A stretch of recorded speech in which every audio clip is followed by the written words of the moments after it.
महाराष्ट्र में किसानों की दुर्दशा और उनकी परेशानियां कम होने का नाम नहीं ले रही हैं। आज हम आपको महाराष्ट्र के बुल्ढाना शहर में किसानों के एक ऐसे अनोखे आंदोलन की तस्वीरें दिखाएंगे जहां किसानों ने खुद को जमीन के अंदर गर्दन तक गाड़ लिया है। ये तस्वीरें आपको विचलित कर सकती हैं, लेकिन यकीन मानिए ऐसा कोई खुशी से नहीं करता है। इन किसानों के साथ भी कुछ ऐसा ही हुआ है। महाराष्ट्र के कई इलाकों में बीते कुछ दिनों से भारी बारिश की वजह से फसलें बुरी तरह से प्रभावित हुई हैं। राज्य का बुल्ढाना शहर भी उन्हीं प्रभावित इलाकों में से एक है।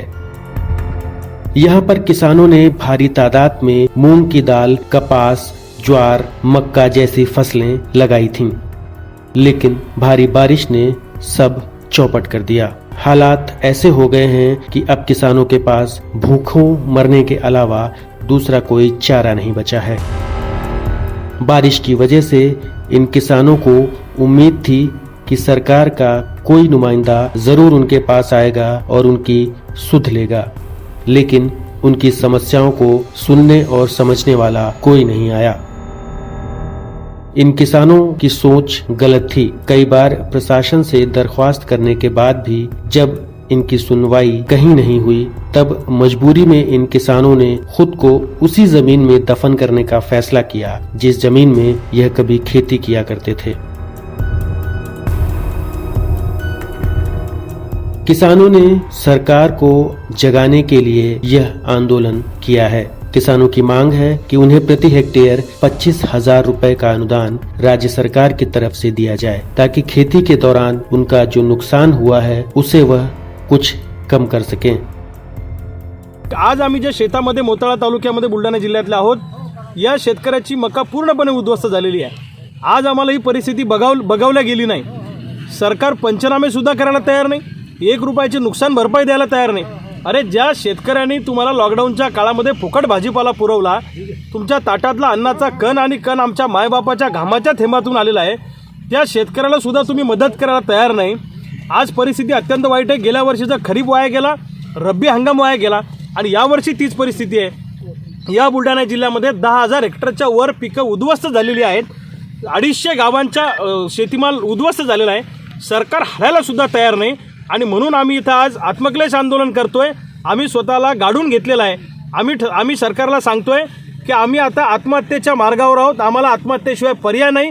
या समाधी आंदोलनातून तरी सरकारला जाग येते का, हा प्रश्न आमचा सरकारला आहे।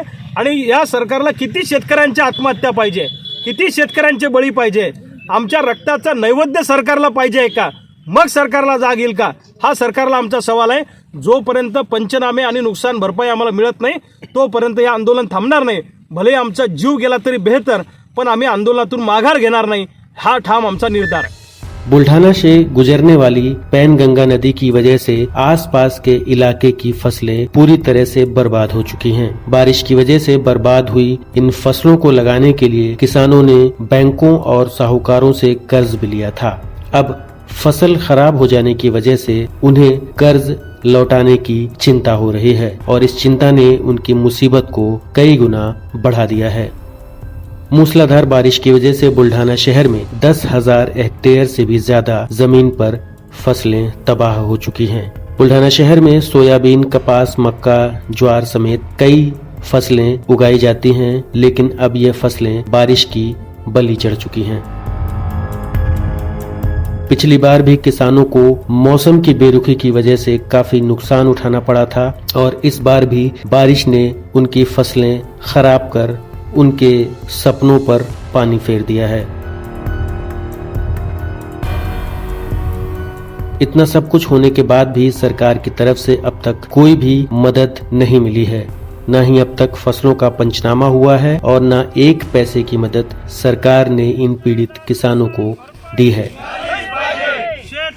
नुकसान भरपाई, इसलिए मजबूरी में इन किसानों ने अब यह अनोखा आंदोलन शुरू किया है। कोण म्हणतो देणार नाही, कोण म्हणतो देणार नाही,